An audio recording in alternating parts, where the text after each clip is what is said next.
Un cours en miracle, version intégrale, 36, chapitre 5.3. Guérison et entièreté. 3. Le guide vers le salut. La façon de reconnaître ton frère est de reconnaître le Saint-Esprit en lui. J'ai déjà dit que le Saint-Esprit est le pont pour le transfert de la perception à la connaissance, de sorte que nous pouvons utiliser ces termes comme s'ils étaient reliés, parce qu'ils le sont dans son esprit. Cette relation doit être dans son esprit parce que, si elle ne l'était pas, la séparation entre les deux façons de penser ne serait pas susceptible de guérison.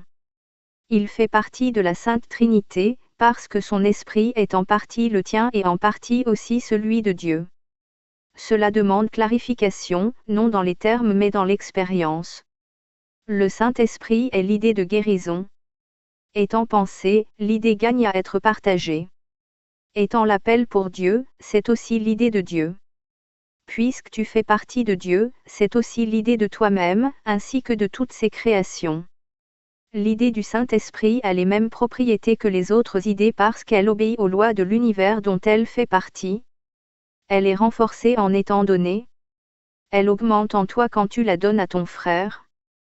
Ton frère n'a pas à être conscient du Saint-Esprit en lui-même ou en toi pour que ce miracle se produise. Peut-être comme toi a-t-il dissocié l'appel pour Dieu.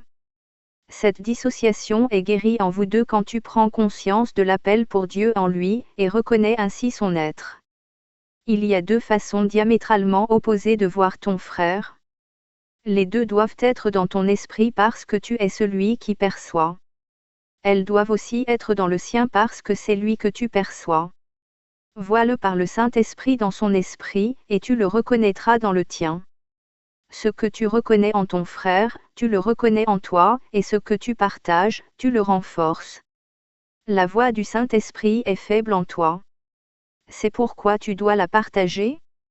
Sa force doit d'abord être augmentée avant que tu puisses l'entendre. Il est impossible de l'entendre en toi-même tant qu'elle est si faible dans ton esprit. Elle n'est pas faible en elle-même, mais elle est limitée par ton indésir de l'entendre. Si tu fais l'erreur de chercher le Saint-Esprit en toi seul, tes pensées t'effraieront parce que, en adoptant le point de vue de l'ego, tu entreprends un voyage qui est étranger à l'ego avec l'ego comme guide. Cela ne peut pas manquer de produire la peur. Les retards sont de l'ego, parce que le temps est son concept. Ni le temps ni les retards n'ont de signification dans l'éternité. J'ai dit plutôt que le Saint-Esprit était la réponse de Dieu à l'ego. Tout ce que le Saint-Esprit te rappelle est en opposition directe avec les notions de l'ego, parce que les perceptions vraies et fausses sont elles-mêmes opposées. Le Saint-Esprit a pour tâche de défaire ce que l'ego a fait. Il le défait au niveau même où opère l'ego, sinon l'esprit serait incapable de comprendre le changement. J'ai souligné à maintes reprises qu'un niveau de l'esprit n'est pas compréhensible à un autre. Il en va ainsi de l'ego et du Saint-Esprit, du temps et de l'éternité. L'éternité est une idée de Dieu, ainsi le Saint-Esprit la comprend-il parfaitement. Le temps est une croyance de l'ego, ainsi la partie inférieure de l'esprit, qui est le domaine de l'ego, l'accepte-t-elle sans poser de questions. Le seul aspect du temps qui soit éternel est maintenant. Le Saint-Esprit est le médiateur entre les interprétations de l'ego et la connaissance du pur esprit. Son aptitude à user des symboles lui permet de travailler avec les croyances de l'ego dans son propre langage. Son aptitude à regarder au-delà des symboles jusque dans l'éternité lui permet de comprendre les lois de Dieu, pour lesquelles il parle. Il peut donc accomplir la fonction qui consiste à réinterpréter ce que l'ego fait, non pas en détruisant mais en comprenant. La compréhension est lumière, et la lumière conduit à la connaissance.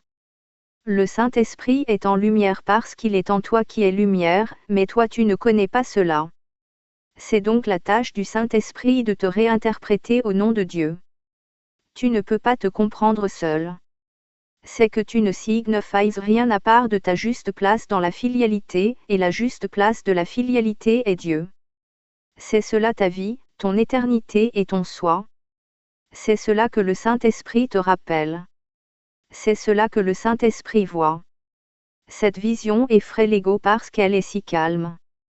La paix est le plus grand ennemi de l'ego parce que, selon son interprétation de la réalité, la guerre est la garantie de sa survie. L'ego devient fort dans la dissension. Si tu crois qu'il y a dissension, tu réagiras avec méchanceté, parce que l'idée de danger est entrée dans ton esprit. L'idée elle-même est un appel à l'ego. Le Saint-Esprit est aussi vigilant que l'ego face à l'appel du danger, lui opposant sa force tout comme l'ego lui fait accueil. Pour aller à l'encontre de cet accueil, le Saint-Esprit accueille la paix. L'éternité et la paix sont aussi étroitement reliées que le sont le temps et la guerre. La perception tire une signification des relations. Celles que tu acceptes sont les fondements de tes croyances. La séparation n'est qu'un autre terme pour un esprit divisé. L'ego est le symbole de la séparation, tout comme le Saint-Esprit est le symbole de la paix. Ce que tu perçois en autrui, tu le renforces en toi-même. Tu peux laisser ton esprit mal percevoir, mais le Saint-Esprit laisse ton esprit réinterpréter ses propres malperceptions. Le Saint-Esprit est le parfait enseignant. Il utilise seulement ce que ton esprit comprend déjà pour t'enseigner que tu ne le comprends pas. Le Saint-Esprit sait s'y prendre avec un apprenant récalcitrant sans aller à l'encontre de son esprit, parce qu'une partie de celui-ci est encore pour Dieu. En dépit des tentatives de l'ego pour la dissimuler, cette partie est encore beaucoup plus forte que l'ego, même si l'ego ne la reconnaît pas. Le Saint-Esprit la reconnaît parfaitement parce qu'elle est sa propre demeure, le lieu dans l'esprit où il est chez lui. Toi aussi, tu es là chez toi, parce que c'est un lieu de paix, et la paix est de Dieu. Toi qui fais partie de Dieu, tu n'es pas chez toi, sauf dans sa paix. Si la paix est éternelle, tu n'es chez toi que dans l'éternité. L'ego a fait le monde comme il le perçoit, mais le Saint-Esprit, qui réinterprète ce que l'ego a fait, voit le monde comme un mécanisme d'enseignement pour te ramener chez toi. Le Saint-Esprit doit percevoir le temps et le réinterpréter en l'intemporel. Il doit travailler avec des opposés, parce qu'il doit travailler avec et pour un esprit qui est en opposition.